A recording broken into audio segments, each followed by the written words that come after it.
कसा आहे झटका. आळंदी म्हणजे देवाचं नाम स्मरण केलं आणि निघालो तसंच पुढं केंदूरकडं. जे आपले रेग्युलर फॅमिली आहे त्यांना तर माहीतच असेल की मयूर शेठचं लग्न आहे. जाता जाता थोडी पेटपूजा होऊन जाऊ देऊ म्हणलं.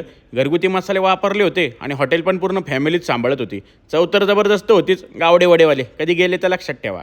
हा छोटासा घाट दुसऱ्या गिअरमध्येच टाकला आणि पार करून पोहोचलो केंदूरला. गावातच शेठच्या लग्नाचा मोठा फ्लेक्स लागला होता. शेठ लोक दंडवटाचा कार्यक्रम होता. सगळे पाहुणे रावळे तर आलेच होते आणि मिसळमुळे थोडा लेट झाला वाटतं आम्हाला.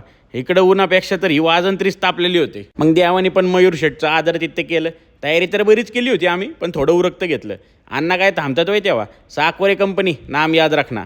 पूर्ण मंदिरापर्यंत असाच कार्यक्रम होता. फुल पॉवर परफॉर्मन्स, एकदम नाद. मग आलो केंद्राई मातेच्या मंदिरात. आम्ही दर्शन घेतलं आणि मग नवरदेव पण आला तेवढ्यात. प्रदक्षिणा मारली मंदिराला, देवीचा आशीर्वाद घेतला. लागण्याची पत्रिका पण व्हायली आणि आता गावातल्या सगळ्या देवांना पण पत्रिका ठेवायची होती. बाकी यांचा हलकटपणा तर काय संपणार नाही. पारनेरला येणार आहे रविवारी या सगळ्या लग्नाला. भावाचं लग्न आहे आपल्या. गणेश मंगल कार्यालयाला लक्षात ठेवा. आता डायरेक्ट भेटू लग्नानंतरच. तोपर्यंत प्लीज फॉलो करायचे कष्ट घ्या ना तेवढी.